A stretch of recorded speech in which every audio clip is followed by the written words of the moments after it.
It's me, Nafira Ufa from HI4A. Here, I will review a movie about Turtles Can Fly, a film by Bahman Gobadi.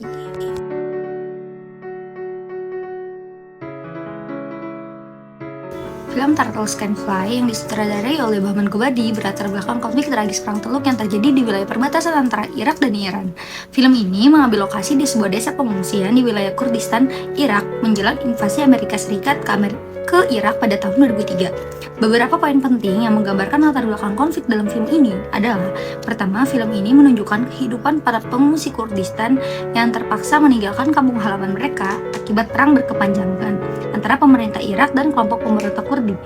Kedua, para pengungsi Kurdistan tinggal di kamp-kamp darurat yang sangat memprihatinkan dengan fasilitas minim di kawasan perbatasan Irak-Iran.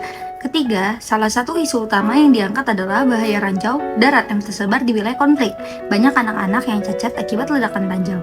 Yang keempat adalah gambaran kehancuran, kekerasan, dan trauma akibat perang digambarkan dengan jelas dalam kehidupan sehari-hari para pengungsi.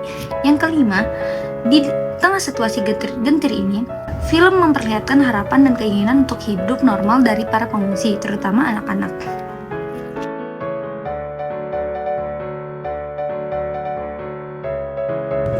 Konflik yang digambarkan dalam film Turtles Can Fly memiliki latar belakang yang cukup kompleks dan terkait dengan dinamika politik internasional. Berikut beberapa faktor yang menyebabkan konflik ini terjadi dan kaitannya dengan ranah internasional adalah: pertama, persoalan etnis dan wilayah Kurdistan. Konflik ini berakar dari persoalan etnis Kurdi yang tersebar di wilayah perbatasan Turki, Irak, Iran, dan Suriah. Orang-orang Kurdi menginginkan wilayah Kurdistan yang merdeka dan berdaulat, namun keinginan ini berbenturan dengan pemerintah-pemerintah negara di mana mereka tinggal. Kedua, rezim otoriter Saddam Hussein. Pemerintah Saddam Hussein di Irak merupakan rezim otoriter yang menindas kelompok-kelompok etnis seperti Kurdi. Upaya Kurdi untuk melepaskan diri dihadapi dengan kekerasan dan pembantaian oleh rezim Hussein. Ketiga, Perang Teluk 1 dan 2. Invasi Irak ke Kuwait pada 1960 memicu Perang Teluk 1. Setelah kekalahan Irak, PBB memberlakukan sanksi dan zona larangan terbang di wilayah Kurdi Irak. Namun, represi Saddam Hussein terhadap Kurdi tetap berlanjut hingga Perang Teluk II pada tahun 2003 saat Amerika Serikat menginvasi Irak. 4. Kepentingan Amerika Serikat dan sekutunya.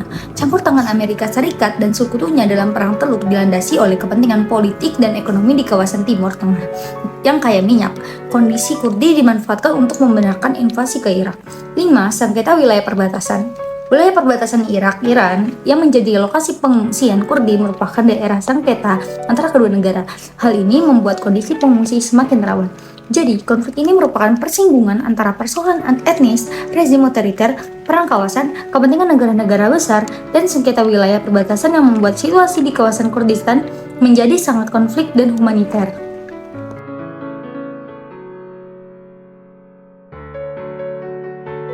Beberapa hal penting yang perlu disorot dari film ini adalah dampak dari konflik. Yang pertama, dampak konflik terhadap anak-anak. Salah satu aspek yang sangat menyayat hati dari film ini adalah dampak konflik yang dialami anak-anak. Mereka yang seharusnya bebas bermain dan menuntut ilmu justru harus bekerja berat seperti menjadi penjinak ranjau demi menghidupi keluarga.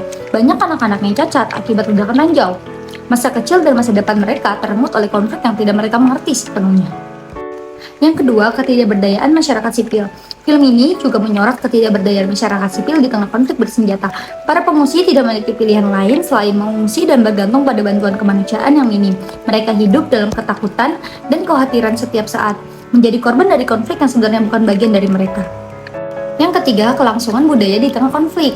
Meski dalam situasi serba sulit, film ini menangkap upaya orang-orang Kurdi untuk mempertahankan identitas dan budaya mereka. Terlihat dari penggunaan bahasa Kurdi, permainan anak-anak yang khas, dan kehidupan komunal di kamp pengungsian. Ini menunjukkan resiliensi mereka dalam menjaga akar budaya di tengah himpitan konflik. Keempat, peran perempuan dalam konflik. Salah satu karakter utama Agrin adalah seorang perempuan muda Kurdi yang memimpin kelompok anak-anak penjinak ranjau. Ini mencerminkan peran penting perempuan dalam menghadapi tantangan hidup di zona konflik. Mereka memikul beban berat untuk bertahan hidup dan melindungi keluarga.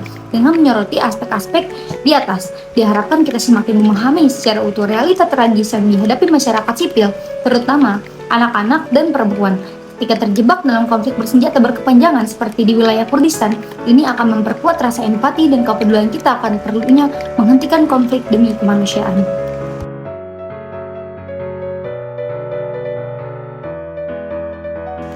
Berikut adalah pandangan saya terhadap konflik yang digambarkan dalam film Turtles Can Fly, yaitu tragedi kemanusiaan di balik konflik Kurdistan. Kita telah menyaksikan gambaran tragis kehidupan para pengungsi Kurdistan dalam film Turtles Can Fly. Gambaran ini memang mencengangkan, namun sayangnya merupakan realita yang harus dihadapi ribuan bahkan jutaan orang akibat konflik berkepanjangan di wilayah mereka. Konflik di kawasan Kurdistan yang melibatkan rezim otoriter Saddam Hussein, kelompok pemberontak Kurdi, serta campur tangan negara-negara besar seperti Amerika Serikat telah menciptakan lingkaran kekerasan tanpa akhir. Kebijakan-kebijakan politik dan kepentingan negara yang berbenturan dengan keinginan untuk merdeka dari orang-orang Kurdi telah mengakibatkan tragedi kemanusiaan yang memilukan, pemandangan kamp-kamp pengungsian dengan fasilitas minim, kehancuran akibat perang. Anak-anak yang cacat tubuh akibat ranjau darat adalah potret mengerikan yang tidak sepatutnya terjadi di era modern saat ini. Menyaksikan anak-anaknya seharusnya bermain dengan riang justru harus bekerja membongkar ranjau darat demi menghidupi keluarga mereka. Sungguh miris. Namun di balik penderitaan itu kita melihat pancaran harapan dan semangat untuk bertahan hidup dari para pengungsi, terutama anak-anak yang mencoba menghibur diri dengan cara mereka sendiri seperti berlomba menerbangkan boneka dengan tali seutas kawat, kehendak untuk hidup normal layaknya manusia meski dalam situasi yang tidak manusiawi. Inilah yang seharusnya menjadi pelajaran berharga bagi kita semua, bahwa di balik hiruk-pikuk politik dan konflik berkepanjangan, ada nyawa-nyawa manusia yang benar-benar menderita. Mereka adalah korban dari egoisme negara, keinginan untuk menguasai wilayah, serta arogansi kekuasaan. Sudah saatnya kita mengenyahkan kepentingan dan egoisme pribadi atau negara. Kedamaian kemanusiaan dan penghargaan terhadap hak asasi manusia harus dijunjung tinggi. Kita wajib mencegah terulangnya tragedi kemanusiaan seperti yang dialami orang-orang Kurdi. Mulai dari sekarang, mari kita menanamkan benih-benih perdamaian dimanapun kita berada. Karena hanya dengan kedamaian kita bisa menghindari derita seperti yang dialami para pengungsi dalam film Turtles Can Fly.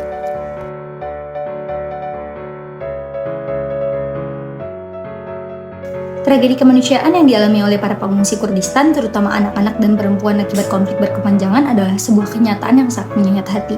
Situasi ini menunjukkan betapa perang dan konflik bersenjata hanya akan melahirkan penderitaan yang tidak manusiawi bagi masyarakat sipil yang tidak berdosa. Oleh karena itu, solusi utama yang harus diupayakan adalah mengakhiri konflik dan menciptakan perdamaian yang berkelanjutan di wilayah Kurdistan dan kawasan konflik lainnya di dunia. Semua pihak yang bertikai, baik pemerintah maupun kelompok pemberontak, harus mengenyampingkan kepentingan politik dan ideologi mereka demi menghentikan kekerasan. Langkah konkret yang dapat diambil adalah melalui perlindungan damai yang difasilitasi oleh pihak ketiga yang netral dan kredibel seperti PBB atau organisasi internasional lainnya. Kedua belah pihak harus bersedia berkompromi demi tercapainya solusi yang adil dan memenuhi aspirasi rakyat Kurdistan. Selain itu, bantuan kemanusiaan yang masif harus disalurkan untuk mengatasi krisis pengungsian dan memulihkan kehidupan warga sipil yang terdampak konflik. Perlindungan khusus bagi anak-anak dan perempuan juga menjadi prioritas utama. Dalam jangka panjang, upaya rehabilitasi dan rekonstruksi wilayah yang hancur akibat perang perlu dilakukan agar pengungsi dapat kembali ke kampung halaman dengan aman. Proses ini harus melibatkan seluruh komponen masyarakat Kurdistan untuk membangun kembali kehidupan yang damai dan sejahtera. Yang terpenting, semangat perdamaian dan penghargaan terhadap kemanusiaan harus dijunjung tinggi oleh semua pihak. Penderitaan yang dialami anak-anak dan warga sipil Kurdistan harus menjadi pelajaran berharga bahwa konflik hanya akan berujung pada kehancuran dan tragedi kemanusiaan.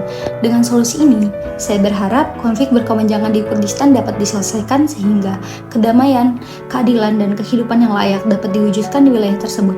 Tidak ada lagi anak-anak yang harus kehilangan masa depan akibat perang yang tidak mereka mengerti.